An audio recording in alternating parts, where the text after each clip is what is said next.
They thought they could bully us. They thought wrong. When a fake HOA cop pulled a taser on my wife, the town's police chief, our quiet neighborhood exploded into chaos. I never thought I'd see the day when my own front yard became a battlefield. My name's Tom Whitaker, a high school history teacher who's lived in Pinewood Estates for a decade. My wife, Lena, is the police chief of our small town of Cloverdale, a woman who stared down gang leaders and diffused hostage situations without breaking a sweat. We're not the type to stir up trouble hell. We're the ones who bring casseroles to block parties. But trouble found us anyway, in the form of a self-proclaimed HOA enforcer named Carl Jenkins, a guy who strutted around like he owned our street. Pinewood Estates was a sleepy suburb, all manicured lawns and friendly waves, until Carl showed up 6 months ago. He called himself the Neighborhood Compliance Officer, sporting a navy blue polo with HOA stitched in gold, a clipboard always in hand, and a smug grin that made you want to punch something. Nobody elected him. Nobody hired him. Yet somehow, he convinced half the neighborhood he was legit, handing out fines for violations like untrimmed hedges or kids' bikes left on driveways. Lena and I laughed it off at first small-town quirks. Right, but then Carl set his sights on us, and what started as petty nonsense spiraled into a nightmare that turned our lives upside down. It all began with a damn birdhouse. Our daughter, Mia, built it in shop class, a lopsided, brightly painted thing that hung proudly on our oak tree. Carl claimed it was an eyesore and slapped us with a $200 fine. Lena, calm as ever, told him to shove it. Politely, of course, she's got that chief's diplomacy. But Carl didn't back down. He started showing up daily, taking photos of our yard, leaving threatening notes about escalation. I figured he was just a power-hungry nobody, but Lenas Cop Instincts kicked in. "Something's off about this guy," she said one night, her eyes narrowing over her coffee mug. She was right. And we were about to find out just how dangerous a fake badge and a big ego could be. Carl's HOA wasn't even real. Lena dug into it and found no registered homeowners association for Pinewood Estates. No bylaws, no board, no nothing, just Carl, a one-man wrecking crew with a printer and too much time. He'd been scamming neighbors for months, collecting fines that went straight to his pocket. When Lena confronted him at a community barbecue, he doubled down, waving his clipboard like a scepter and claiming he was empowered by the residents. The audacity was almost comical until it wasn't. The next week, Carl upped the ante. He started patrolling with a utility belt, complete with a taser and pepper spray, looking like a mall cop on steroids. He'd knock on doors at 7 a.m., barking orders about mailbox colors or lawnmower noise. Neighbors were too intimidated to push back. Mrs. Delaney, a sweet widow down the street, paid $500 to avoid legal action over her rose bushes. Mr. Patel got a $300 fine for parking his truck incorrectly. It was extortion, plain and simple, but Carl had a knack for making people feel powerless. Lena wasn't having it.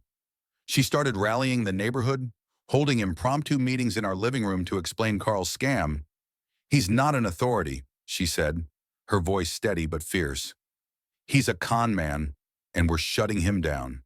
Most neighbors were on board, but a few Carl's loyal minions, like nosy Karen from across the street, defended him, saying he was keeping property values up. The divide grew ugly fast. Fences went up, literally and figuratively. Whispers turned to shouting matches at mailboxes.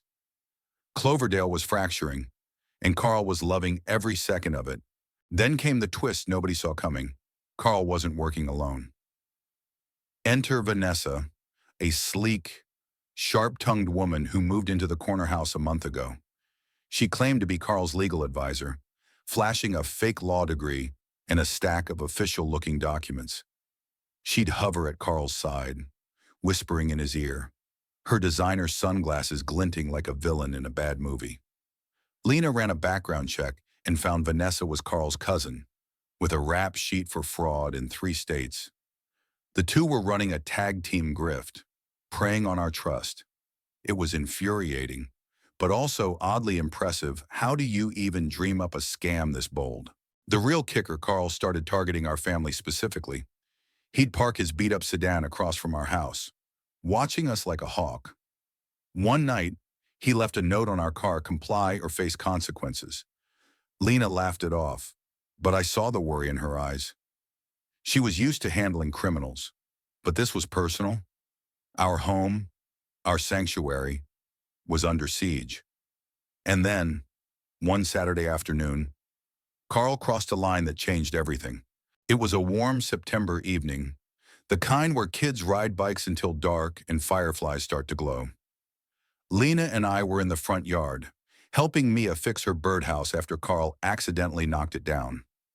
We were laughing, trying to salvage the moment, when Carl's sedan screeched to a stop. He stormed out, Vanessa trailing behind, both in their matching HOA uniforms. Carl's face was red, his taser already in hand. "You're in violation," he bellowed, pointing at the birdhouse like it was a bomb. "Take it down now, or I'll make you."